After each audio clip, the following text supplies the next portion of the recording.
갈라디아서 1장 15절에서 17절입니다.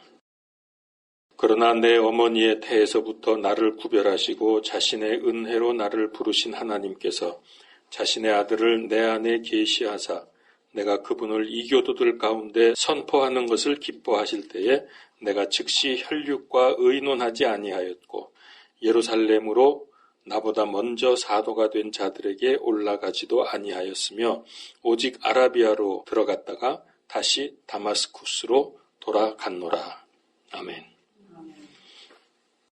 바울은 예수님을 믿는 사람들을 핍박하기 위해서 다메섹으로 가는 길에서 강한 빛으로 나타나신 예수님을 만나서 그의 인생은 완전히 역전이 되었습니다. 복음 핍박자에서 복음 전도자로 변화가 된 것입니다. 그가 예수님의 강한 빛을 받아서 눈이 멀게 되었습니다.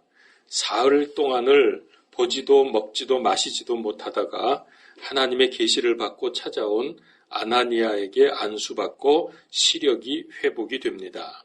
그리고 세례받고 음식 먹고 건강을 회복합니다. 이거 사도행전 9장에 나오는 말씀입니다. 그런데 놀라운 거는 9장의 20절에서 23절에 보면 제가 20절만 한번 읽어보죠. 9장 20절. 즉시 회당에서 그리스도를 선포하되 그분이 하나님의 아들이심을 선포하거늘. 바울이 다메섹 가는 길에서 예수님 만나서 전도자가 된 다음에 여기 보니까 즉시로 예수 그리스도를 선포했다. 예수님이 하나님의 아들이심을 선포했다. 자, 이것 때문에 그곳에 있는 모든 사람들이 다 놀랐습니다. 그리스도인도 놀랐고 불신자도 놀라고. 그러다가 이제 다메섹에 있던 유대인들이 놔두면 안 되겠다 그래서 바울을 죽이려고 의논했다고 하는 말씀이 나옵니다. 자, 그러니까 바울은 기적적인 사건으로 예수님을 만난 후에 예수님이 구약에서 예언된 메시아라는 사실을 부정할 수 없게 되었습니다. 그래서 즉시로 예수가 하나님의 아들이심을 선포했습니다.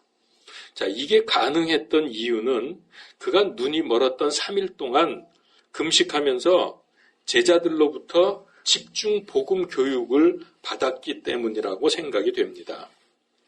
3일 동안 할 일이 없었을 테니까 얼마나 제자들이 붙들어 놓고 복음을 가르쳐 줬겠습니까? 자, 더구나 그는 복음 핍박자로서 그리스도인들이 무엇을 믿고 있었는지 그는 너무나 잘 알고 있었습니다. 핍박을 하기 위해서는 그들의 믿음을 알아야 핍박을 할 수 있죠. 그리스도인들이 믿고 있는 게 전부 거짓말이다. 그래서 그리스도인들을 잡으러 다녔지만은 이제 그는 그들이 믿는 믿음이 사실인 것을 알았고 믿었고 그 믿음을 선포하는 사람이 되었습니다. 예수님이 그를 부르신 것은 단순히 구원받게 하기 위한 것이 아니었습니다.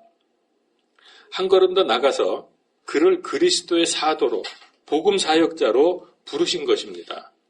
이걸 영어로 보통 콜링 그러죠. 부르심. 여기에는 하나님의 사명이 있다는 거죠. 그래서 사도행전 9장 16절에 보면은 자신의 아들을 내 안에 계시하사 내가 그분을 이교도들 가운데 선포하게 하기 위함이었다 그랬습니다. 그러니까 이 부르심, 내가 너를 부른 거는 이방인들에게 복음을 선포하게 하기 위한 거다라고 하는 것을 깨달은 즉시 그는 응답을 하고 즉시로 그리스도 복음을 선포한 것입니다. 믿자마자 전도하기 시작한 거죠. 그런데 갈라디아서 오늘 말씀에 나오죠. 아라비아로 갔다. 근데 이제 그 다음에 18절에 보면은 거기서 3년을 지내다가 예루살렘으로 왔다고 기록이 되어 있습니다. 그러면 우리가 조금 이상한 느낌이 들죠? 예수님을 믿고 나서 즉시로 복음을 전하다가 갑자기 복음 전하다 말고 무려 3년이나 광야 지역인 아라비아에 간 이유가 무엇일까? 전도를 계속 안 했다는 거죠. 3년 동안. 추측을 해봅니다. 거기에서 뭐 했다는 내용이 성경에 없으니까 추측이지만은 다른 이유는 생각이 나질 않습니다. 그가 예수님 만나고 즉시로 복음을 전하면서 많은 저항에 부딪혔죠. 초기니까 이제 맨 처음이니까 그리스도인들도 저거 진짜야? 저러다가 그리스도인들 전부 파악해가지고 한꺼번에 잡아가려고 저러는 거 아니야? 하는 의심을 했었고요. 그 다음에 또 유대인이나 불신자들은 저건 미쳤나? 그러면서 의심하면서 이렇게 바라보고 있었을 겁니다. 그래서 나중에 좀 지나니까 유대인들이 바울이 저거 진짜로 예수님 믿는구나 그러고 화가 나서 잡아 죽이려고 좀 의논을 했거든요. 그러니까 믿자마자 복음을 전했는데 많은 저항에 부딪히게 되는 겁니다. 그런데 바울은 복음에 대한 확신과 열정은 있었지만은 바울의 복음을 반대하는 사람들을 굴복시킬 만한 어떤 복음적인 체계는 갖추지 못하고 있었습니다. 당연히 그랬겠죠. 예수님 딱 믿자마자 전하긴 했는데 반대에 부딪혔을 때 이걸 어떻게 이 반대를 말씀으로 이겨나갈 수 있을지 하는 준비가 안 돼 있는 상황입니다. 또 한 가지 우리가 더 생각해 볼 수 있는 것은 하나님께서는 그가 이제 신약 성경을 기록을 하는데 여러분 아시죠? 바울의 기록이 신약 성경 전체 분량의 반이 넘습니다. 바울 서신의 분량이. 그러니까 상당히 많은 분량을 기록하게 하려는 하나님의 계획이 있었기 때문에 복음을 체계적으로 준비하는 작업이 반드시 필요했던 것입니다. 그렇다고 하면 광야에서 3년을 지낸 것은 앞으로 감당해야 될 큰 복음 사역을 준비하는 기간이었음이 분명해집니다. 모든 세상의 일들, 모든 세상의 사람들과 단절되어서 하나님 앞에서 하나님과 함께하는 시간이 불가피했다는 거죠. 자, 그러면 이 기간 동안 그는 뭘 했을까를 추측을 해보면은 지금까지 자신의 행태를 돌아보면서 아마 깊이 반성을 했을 것입니다. 내가 하나님을 믿는다고 하면서 또 율법을 지킨다고 하면서 하나님의 일을 방해했구나. 내가 얼마나 많은 사람들을 괴롭혔는가 하는 것에 대한 반성을 했을 것이고 그리고 당연히 예수님의 십자가와 부활을 묵상하면서 도대체 이 예수님이 구약에서 예언된 메시아라고 한다면 그 근거가 무엇일까? 구약에서 메시아에 대한 예언의 근거 구절들을 쭉 찾아보면서 자기가 보았던, 직접 보았겠죠, 바울도. 자기가 보았던 예수님의 생애하고 연결을 시키면서 정말 예언된 메시아인가 예수님이 하는 것을 아마 독학을 했다 그럴까요? 혼자니까 성경을 근거로 해서 연구를 했을 것입니다. 그래야 자기도 확신이 생기고 누가 이거에 대해서 반대하고 핍박을 할 때 그들을 말씀으로 이겨낼 수 있기 때문에 복음 전파를 위한 준비 작업에 열중을 했을 것이다. 그리고 이런 추측이 가능한 또 하나의 강력한 구절이 있는데요. 그 갈라디아서 4장 25절을 보면은 아라비아라는 지명이 또 나옵니다. 갈라디아 4장 25절 한번 제가 읽어볼까요? 이 하갈은 아라비아에 있는 신의 산이요. 거기만 보면 되겠습니다. 이게 아라비아라는 말이 또 나오거든요.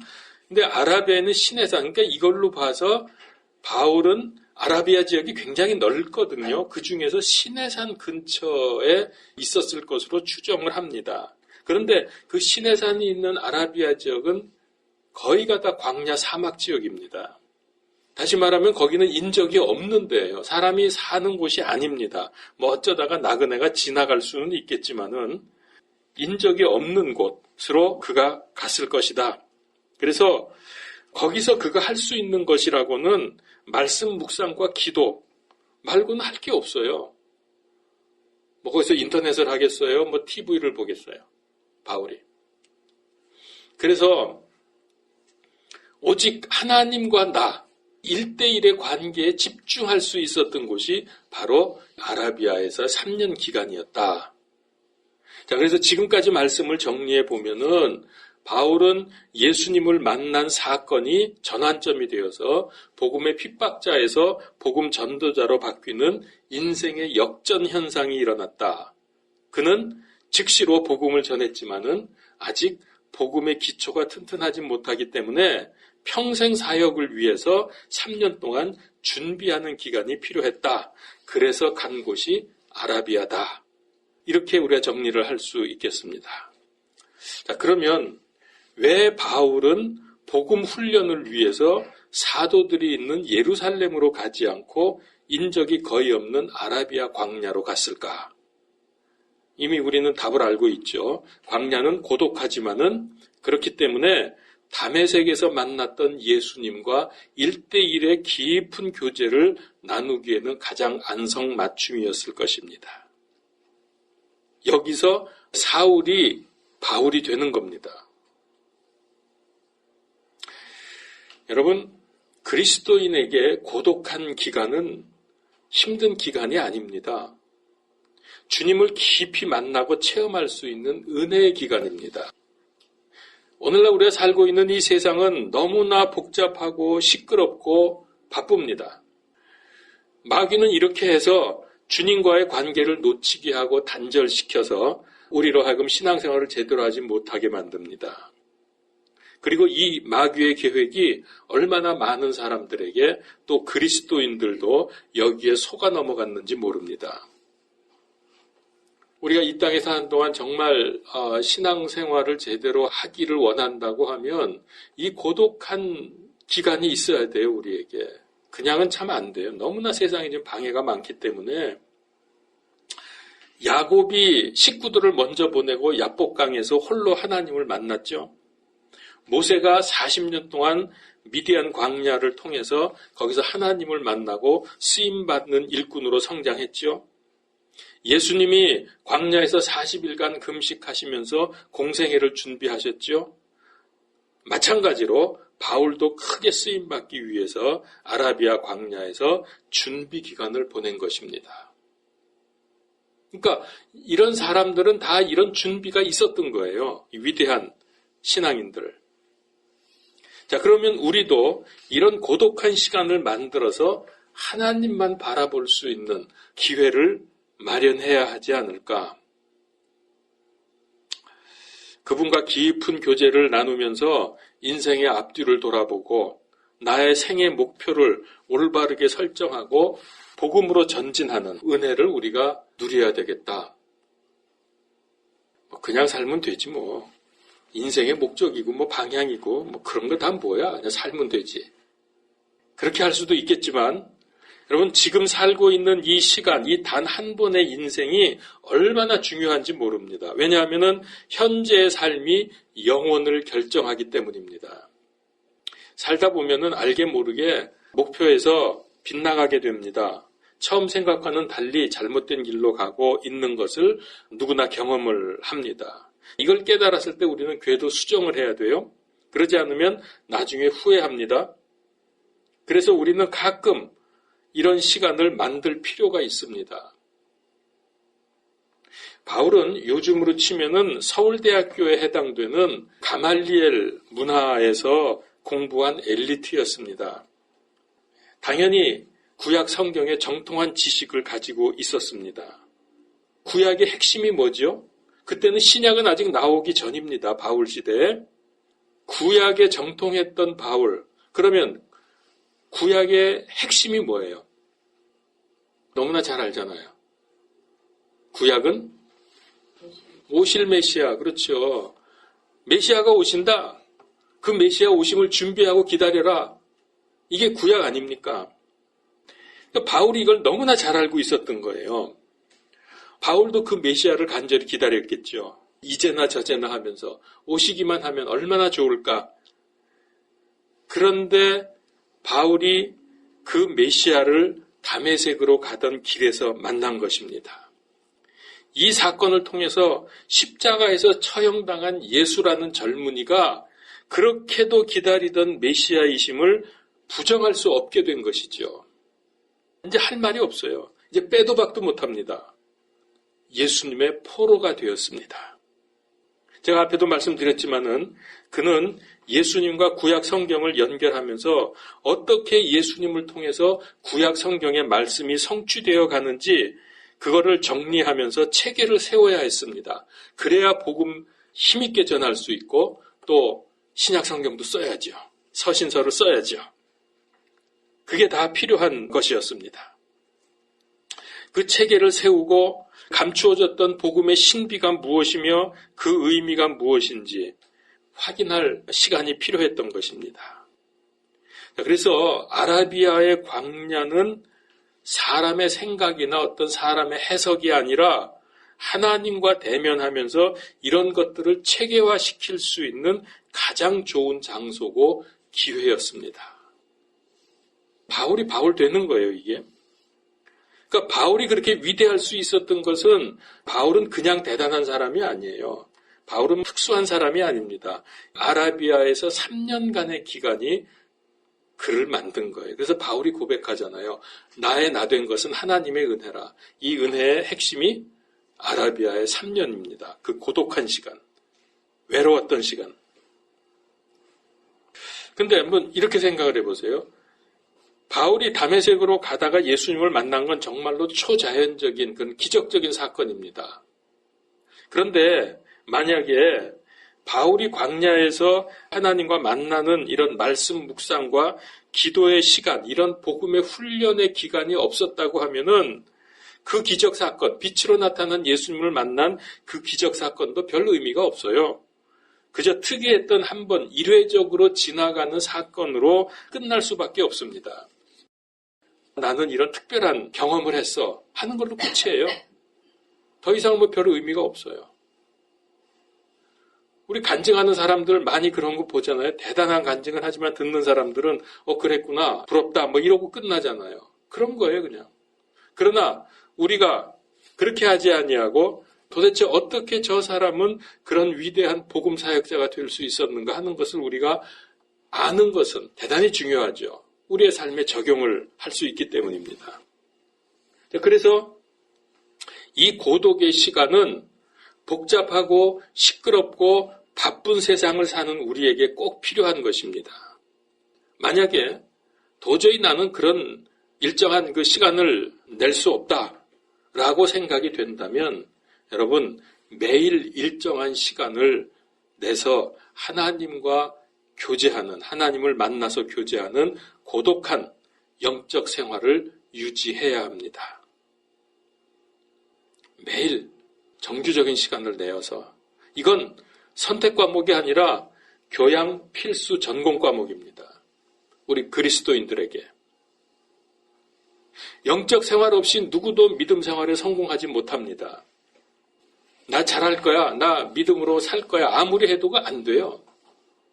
그렇게 해서 되면 하나님이 성경을 주실 이유가 없죠, 우리에게.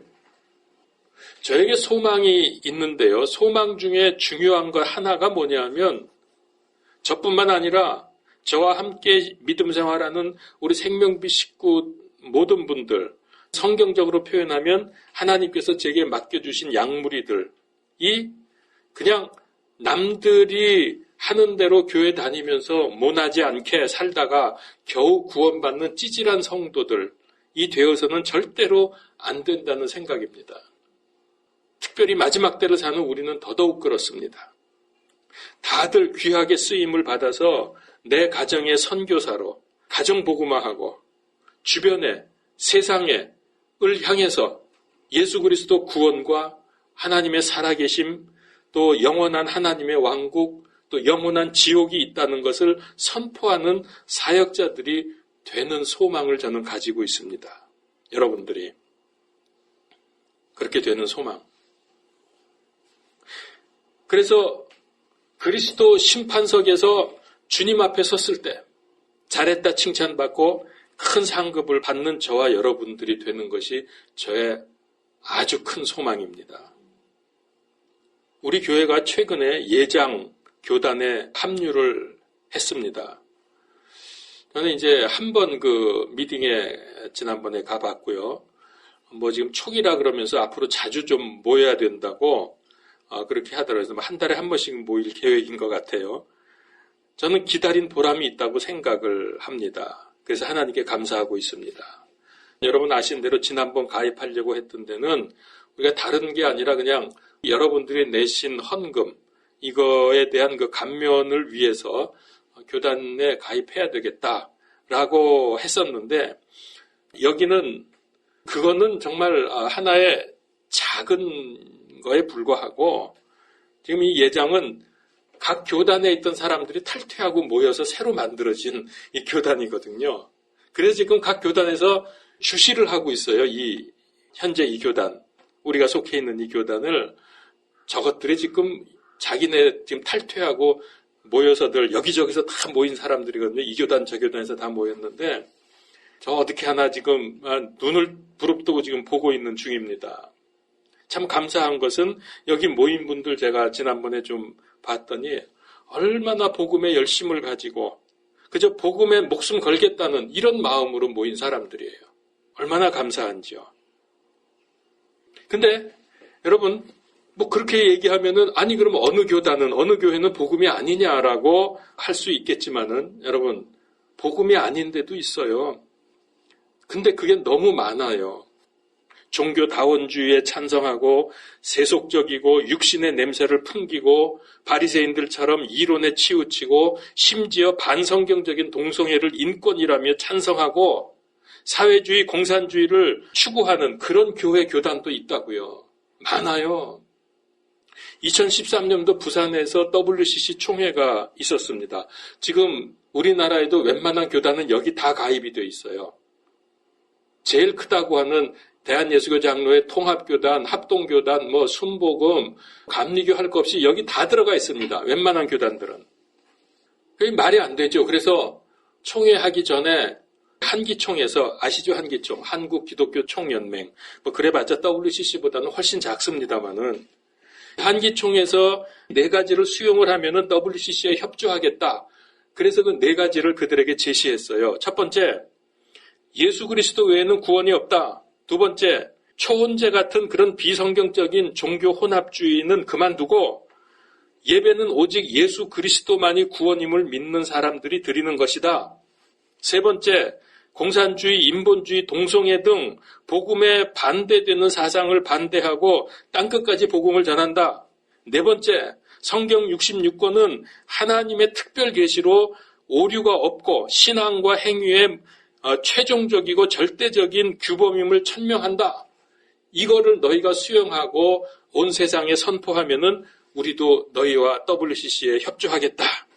이렇게 해서 보냈어요. 이 내용을 거기 WCC에다가. 총회 준비위원회에서 그래 우리 이거 맞지. 너무나 맞는 얘기 아닙니까? 그래서 그걸 받아들여 가지고서 실행위원회에다가 저쪽에서 이런 거 왔는데 이거 우리 처리합시다 하면서 실행위원회에 올렸어요. 그랬더니 실행위원회에서 난리가 났습니다. 이딴 거지 같은 거를 받았냐 그러면서 그냥 그 자리에서 폐기해버렸다 그래요. 들리는 얘기로는. 여러분 지금 우리 교계가 지금 이 모양입니다. 말이 안 돼요 지금 이거. 어떤 사람은 기왕 믿음 갖고 구원받았는데 냅둬. 나 구원받았으니까 내 인생 내 하고 싶은 대로 살다가 갈래. 그런 사람도 있어요. 여러분 제발 그러지 맙시다. 지금 그렇게 하는 게 편하고 좋은 것 같지만은 그리스도 심판석에서 땅을 치며 통곡할 것입니다. 후회할 것입니다. 인생은 짧습니다. 영원한 세계에 비교가 되지 않습니다. 이 짧은 거는 점도 안 됩니다. 아주 잠깐이지만은 생각해 보면은 지금 이 인생이 영혼을 결정한다고요. 영혼을 결정하는 마지막 기회이면서 절호의 찬스입니다. 왜 이걸 놓쳐요? 왜 요거 조금 사실 그렇지도 않지만은 조금 내가 애쓰고 정말 복음으로 살고 복음 전하면서 때때로 핍박도 감당하면서 잠깐만 이렇게 우리가 하면 얼마나 영원한 놀라운 상급과 큰 축복을 누릴 수 있는데 그 잠깐을 견디지 못해서 대충대충 우리 신앙생활 신용만 낼 수는 없잖아요. 그래서 제가 설교할 때마다 빠지지 않고 끝부분에 가면 반드시 한 번씩 강조하는 게 영적 생활 하라는 겁니다. 근데 저도 참 그래요. 너무나 제가 그 말을 계속하기 때문에 좀 이번 주에는 안 해야 되겠다고 생각을 하고서 이렇게 준비를 해도요. 하다 보면 마지막에 결론에 가서 어떻게 결론을 내릴까 하고 생각하면서 쓰다 보면은 이거밖에 없어요. 영적 생활 할 거밖에 없어. 다른 결론을 내기가 어렵더라고요. 그래서 저는 계속 말할 수밖에 없는 거예요. 여러분들은 또 저 얘기한다고 할지 몰라도 어쩔 수가 없어. 그래서 여러분 형식적으로 하지 말고 이상한 목사 만나가지고서 하도 귀찮게 하니까 마지못해서 하지 말고 여러분 진짜로 하십시오. 마귀는 속이는데 천재입니다. 거짓말의 천재입니다. 얼마나 잘 속이는지 영적 생활 하다 보면 어느새 형식적으로 하고 있고 어느새 영적 생활하는 게 부담이 되고 있고 어느새 빨리 해치워야 좀 마음이 편해지는 귀찮이가 되기도 합니다. 여러분 우선 내가 어떻게 믿음 생활하고 있는지 한번 돌아보십시오. 나도 모르게 영적 생활 잘하고 있다고 마귀에게 속고 있는 것은 아닌지 한번 살펴봐야 됩니다. 영적 생활할 때 절대로 빼앗길 수 없는 기쁨이 있는지, 하나님 말씀 읽을 때 송이꿀보다 더 단지, 말씀 읽다가 보면 찔리는 구절이 있죠. 마음에 양심에 찔리는 구절. 그 찔림이 감사하고 기쁜지, 기도할 때 하나님께서 들으시고 응답하신다는 영적 감격이 있는지, 내가 기도한 대로 이루어지지 않는다고 해도 더 크고 완전한 하나님의 계획이 이루어지고 있다는 것이 믿어지고 있는지, 이런 것들. 내 인생을 하나님께서 주관하고 계시다는 확신이 있습니까? 만약 그렇다고 하면 흔들리지 말고 계속 그렇게 영적 생활하면서 하나님과 1대1의 깊은 관계를 가지시기를 바랍니다. 그런데 만일 말씀 생활도 기도 생활도 안 되고 있다면 어찌해야 됩니까? 일단 무조건 성경을 읽으면서 영적 생활 되게 해달라고 기도하십시오. 그냥 슬렁슬렁 하지 말고 간절한 마음으로 영적 생활이 되게 해달라고 기도해야 합니다.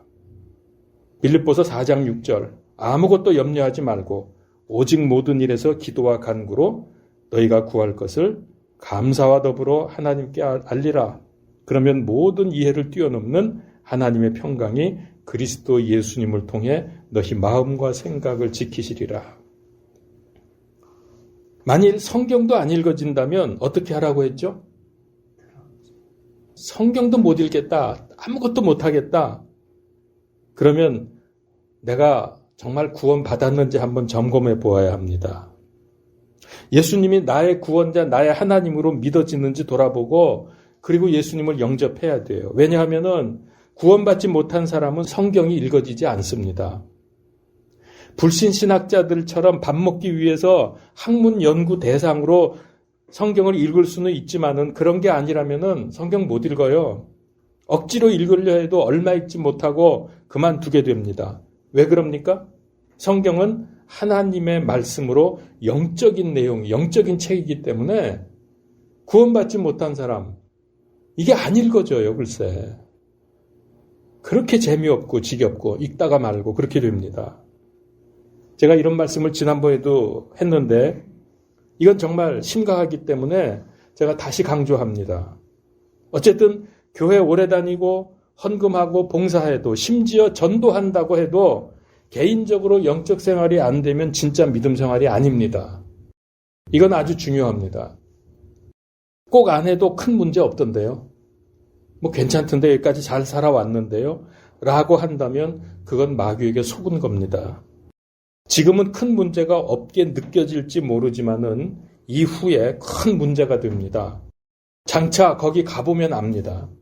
오죽하면 성경에 이런 말씀이 있겠습니까? 고린도전서 3장 15절.